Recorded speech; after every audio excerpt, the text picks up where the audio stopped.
Hello and welcome to my Pako and Haldan Commander EDH deck tech. Basically, this deck just wants to just get a ton of value and play your opponent's stuff and play your own stuff, and it's full of like non-creature spells that'll just take over the game, basically. But yeah, we have Pako and Haldan here. The general strategy is just to get Haldan out first and then Pako next, and then just swing. So first, we have our lands, Fabled Passage, basically, just Mystic Sanctuary is pretty good, your general, mana fixing stuff. We also have a Field of the Dead here, so it's kind of just like free creatures, like pseudo creatures almost, but amazing card, really. But yeah, more just fixing right here. Yeah, we have a decent amount of fetchables. I don't have all the off-colored, or any of the on-colored fetches for this deck yet, but we have like a Flooded Strand in this and all that. But yeah, basically just general mana fixing. And then we have our ramp package. For our enchantment ramp, we have Wild Growth and Exploration. You can hit a lot of lands off of either your library or opponents. You could play them, so that's pretty nice. Our Artifact ramp, there's a lot of that. Jeweled Lotus, great card. This one's actually supposed to be my Mana Crypt. It's currently in another deck, but I switch it out every time I play. But yeah, the Mana Crypt's pretty good.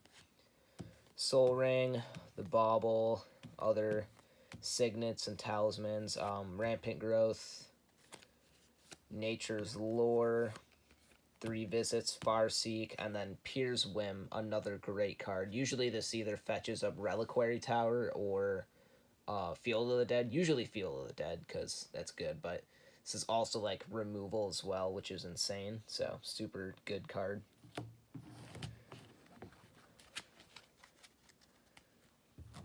Okay, and for the creatures, another ramp piece, Birds of Paradise, great card. And I guess you could say Baral is also a ramp piece, but it also draws you cards, so it's just like a 2-for-1. Like, why wouldn't you have that? And there's also a lot of instant or sorceries and counter spells in this deck, so.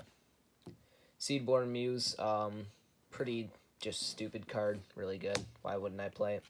Also, Guardian Augmenter, don't have a ton of the new cards for this deck, like all those free spells that came out in those precons that it would be and should be in this deck, but they're really expensive, so.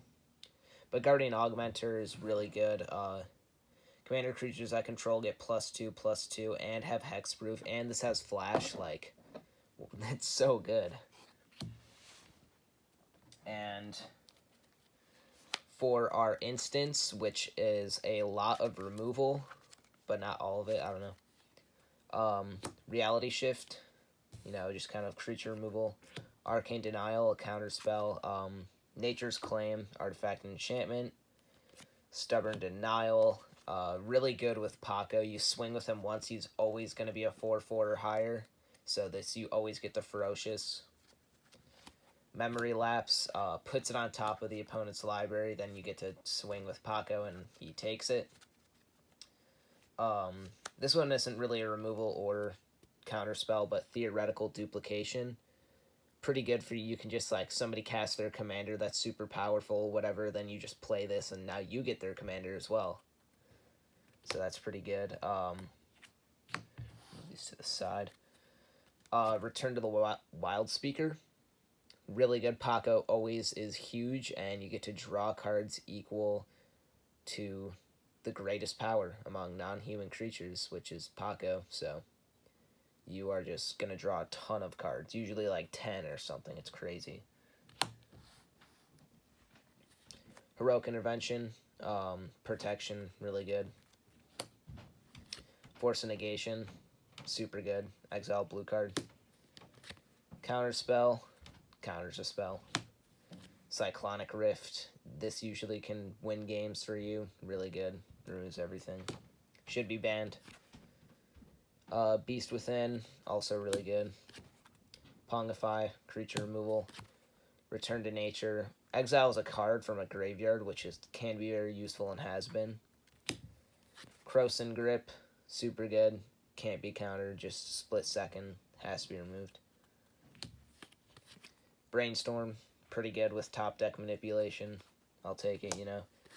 Mystical Tutor, also some top deck manipulation, but yeah, just any instant or sorcery, which we have a ton of, so.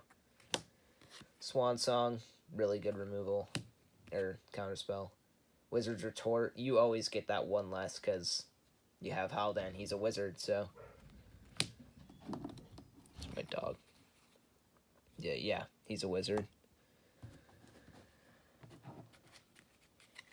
Then for the sorceries,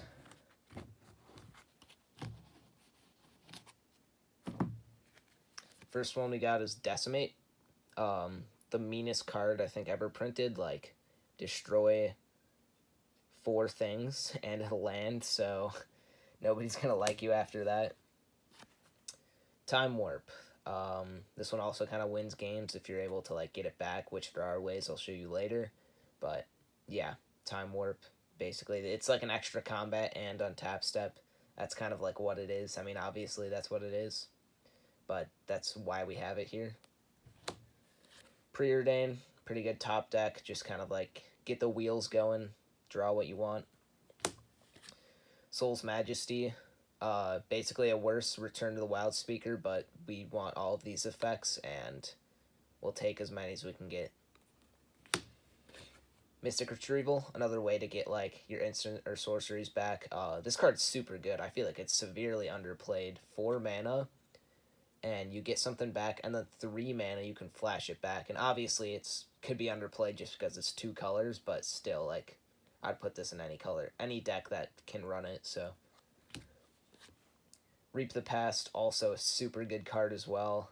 Another card I'd also put in any deck that can run it, but yeah, just sometimes you can just get your whole graveyard back for like 5 mana or something, and that graveyard could have Time Warp, you know? Ponder, yeah, also like Preordain, just top deck, get what you want, get the wheels going. Regrowth, another way to get stuff back, just like classic Regrowth, you know. For the win cons we have, which are also sorceries. First one is Insurrection. Gain control of all creatures, untap them, they gain haste. So just every creature on the board, and you're playing this probably a little bit earlier in turn 8 because you're ramping, but enough creatures to usually knock someone out and just have like whatever value you gain from it. So usually wins the game. Expropriate. This one always wins the game. Gain control of 3 things and take an extra turn. Never have I had anyone actually vote time, but still this one always wins the game, takes the cake. And now for our enchantments. First one we have Bear Umbra. Just super good, basically a Sword of Feast and Famine. We actually don't have a Sword of Feast and Famine in this deck, even though I own one, because I'm enchanting Pako with a lot of green enchantments, or like, for example, that sorcery, let's see, Soul's Majesty, it targets Pako, and Sword of Feast and Famine gives them pro-green, so that just wouldn't work, and that's like a non-bow, you know?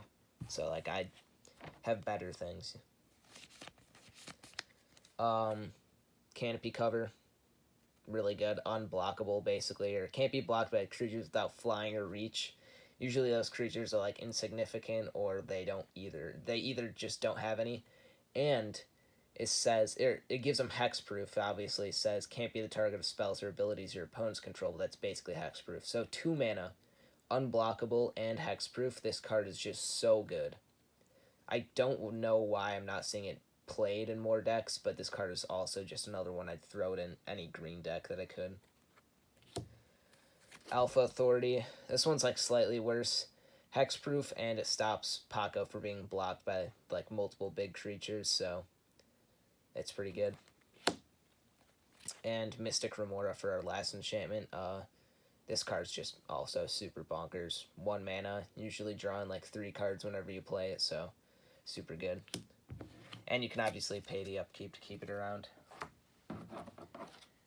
And for the Planeswalkers, we have a lot of or actually not a lot, 5, but 5's like a pretty decent amount because I usually never run any other Planeswalkers in any of my decks because it's EDH and they're not amazing in EDH, but for the first one and the most infamous, Oko, Thief of Crowns, yeah, no, Oko's just a great removal machine for 3 mana. Can create 3/3s if there's nothing else to remove, and which has happened many times. But yeah, Oko's insane. Garruk, Primal Hunter, he also has that effect that says draw cards equal to the power, equal to the greatest power among creatures I control. It's unfortunate that he dies right away once he -3s, but it's also like a 5 mana effect, which is just as good as the other ones, and we'll take what we can get. Saheeli, we're casting a lot of non-creature spells, like there's only 4 creatures in the deck, and obviously, minus Haldan and Pako, but yeah, we're going to make a lot of servos, and her -2 has been pretty helpful. It can ramp you, Teferi, super good, also really OP, and his ultimate wins you the game. 2 extra turns. You can also remove creatures by phasing them out, so it's crazy why that card was printed, but it's in this deck now. Then, last but not least, Narset Parter Veils. It's kind of like the fair Hole Breacher, but I don't want to play Hole Breacher because I'm a humane person, but she can draw you cards and does the same effect without the treasures, and pretty good card, honestly. And then finally we have our non-ramp artifacts, so it's kind of just tech, but Lightning Greaves, protection for whatever creature you want. Shadow Spear, this card's so good. 1 mana, gives a Pako. First of all, Pako having trample is really good. Also giving him lifelink and +1/+1. And for the added bonus, for 1 mana, permanents your opponent's control lose hexproof and indestructible until end of turn. Like, this can just be like a static effect. It doesn't need to be equipped to a creature. You just pay 1 randomly, and then now your Pongify can hit like a hexproof creature,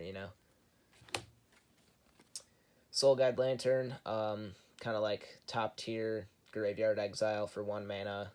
Exiles all graveyards, and if you don't need to do that, you can just sacrifice it and draw a card. Sensei's top, super good card. Best top deck manipulation. Like, nothing else to say. This card's stupid. Swiftfoot Boots, same thing as Lightning Greaves. Protect your creatures. And this one, Topper Orb, is a pretty good effect that I can run specifically in this deck only because there are literally no ETBs, so it's kind of awesome. You just get to play this effect, and it's screwed over so many people, a countless amount of people, and this card's good. Alright, and that wraps it up for the Pako and Haldan EDH deck tech. This deck isn't CDH, but it's fairly optimized, a 7 on the power level scale, but yeah, no, super fun deck.